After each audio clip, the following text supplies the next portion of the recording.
Hello, everyone. My name is Violetta, and today I have a presentation about the batik.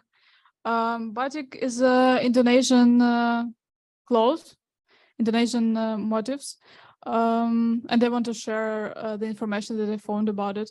And I'm not quite connected with Asian culture or Indonesia itself, but I'm very interested in it, and that's why I decided to take a part in this research, actually. We'll start with the first. Okay. So first I want to share with you about the process, actually, how the batik is made. So first we need to wash the clothes and remove the starch and beaten from a wooden hammer. Then we make some marks with the pencil. We can see it on the first photo.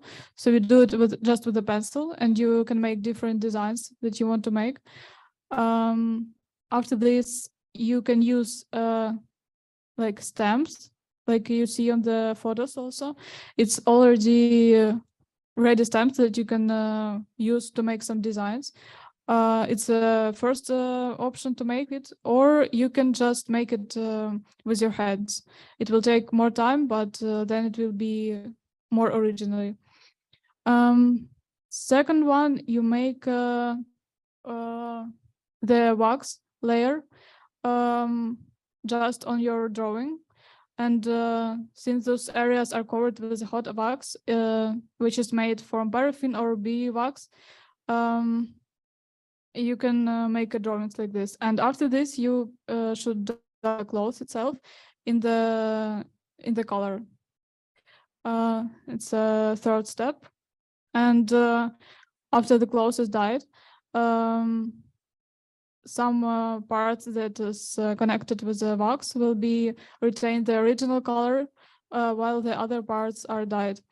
And the process of tube dyeing and wax are repeated to create more intricate and more interesting designs.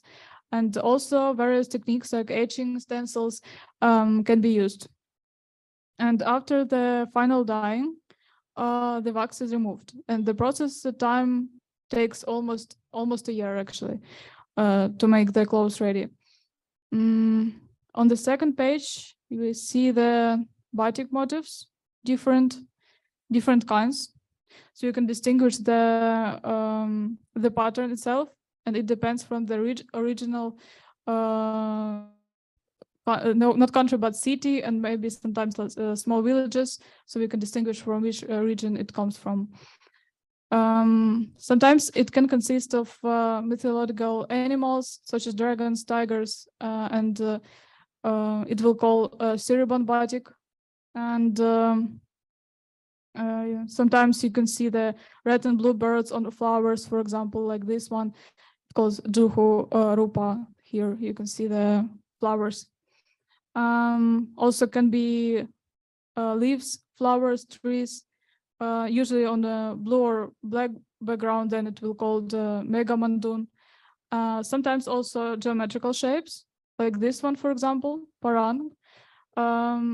With this one, especially, this pattern has a history behind it, because before it was only allowed to use such a pattern for aristocratical and royal family, so that just usual people couldn't wear this batik. The next one is how the batik can be used. Usually it's used more for traditional celebrations, or like on the first picture we see the celebration, or sometimes for dancing, for famous Indonesian dance.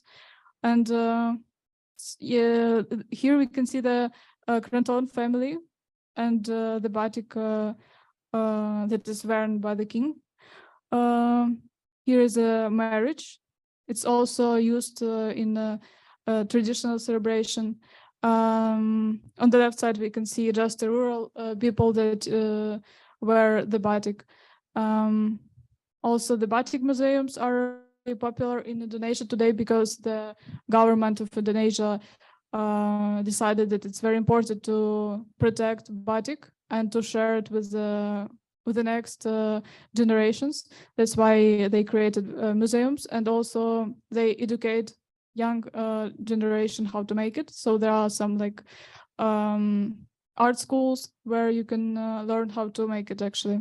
And I want to show you also how it can be used today. Yeah, so on the right side, we can see the